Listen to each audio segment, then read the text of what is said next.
Good morning, my name is Keith Kondrich and I'm the Executive Director for the Society of St. Vincent de Paul here in the Diocese of Pittsburgh.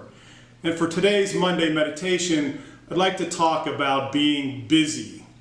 I think all of us would probably admit that we're probably way too busy in our lives. And I came across this little gem on the internet. It was an acronym for busy, B-U-S-Y, being under Satan's yoke. B-U-S-Y, being under Satan's yoke. And it kind of struck me because this last month I've been very busy. In fact, I was too busy to get to Mass on one occasion. I was too busy to have a date night with my wife. I was too busy to play Monopoly with my children. I was too busy to help my elderly neighbor get her trash to the curbside last week. I was too busy to call my uncle who lives alone. I was just way too busy. In fact, on numerous times I was too busy to say my morning and evening prayers. I was too busy to tell my family that I love them. In America today, busyness is seen as a badge of honor. In fact, if you're not busy, people look at you like you're kind of strange, you're kind of odd. What do you mean you're not busy? Busyness is a way of life.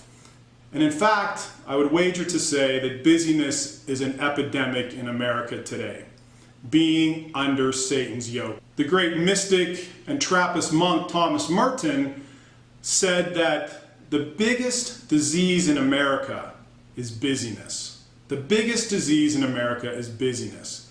And so we need to stop and think about, why are we so busy? What are we busy about? We need to consciously make time to slow down the pace of our lives so that we can contemplate and be present not only to each other, but to God. And so for this coming week, I want you to think about how you can eliminate some of the busyness in your life.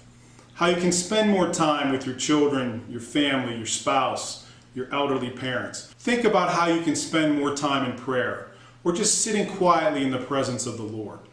You know, in the Gospel of Matthew, chapter 11, verses 28 to 30, is that beautiful passage that Jesus talks about being under his yoke, right? He says, come to me, all you who labor and are burdened, and I will give you rest. Take my yoke upon you and learn from me, for I am meek and humble of heart, and you will find rest for yourselves, because my yoke is easy. My burden is light, right? Jesus says, come to me and I will give you rest. All the things that we look for in our society, all the things that we think are going to somehow give us peace, give us rest, all those things that we yoke ourselves to only end up being a disappointment. So if you think about it, so often we think that this or that politician is going to somehow alleviate our burdens. And so we yoke ourselves to his or her particular political philosophy. Or we think that this or that cause or movement is somehow going to solve our problems and alleviate our burdens. Or we think that somehow this or that vice, right? Perhaps it's alcohol or drugs or food, perhaps it's pornography, perhaps it's being a workaholic, but we think that this or that vice is somehow going to alleviate our burdens. And we kid ourselves into thinking that it's not really a sin, it's just stress relief. It's just modern day stress relief. And then we find ourselves yoked to that particular vice, yoked to that particular cause, yoked to that particular politician. Jesus says, my yoke is easy and my burden is light. That doesn't mean we're not going to have suffering, it doesn't mean we're not going to have problems, it doesn't mean we're not going to have burdens to contend with in our lives. What it does mean, what Jesus promises us, is that if we share those burdens with him, if we take on his yoke of service to one another, if we take on his yoke of relationship with him, then the burdens that we face in this life are going to be easy, because Jesus is going to help shoulder those with us.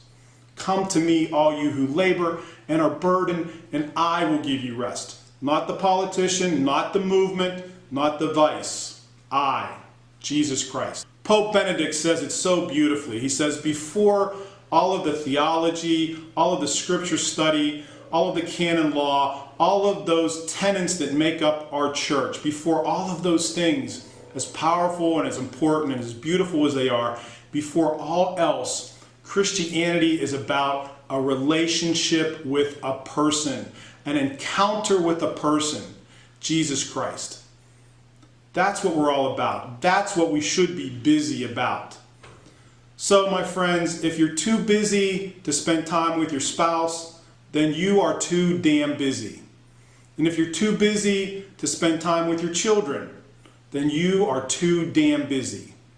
And if you're too busy to find time for prayer, then you are too damn busy. And if you're too busy to spend time helping a neighbor, serving another, visiting a friend, then you are too damn busy. And I use the word damn very consciously, because if we're that busy, folks, then we are going to find ourselves eternally damned. Think about how you can eliminate the busyness in your life this week. Focus on what's important. God bless you and have a great week.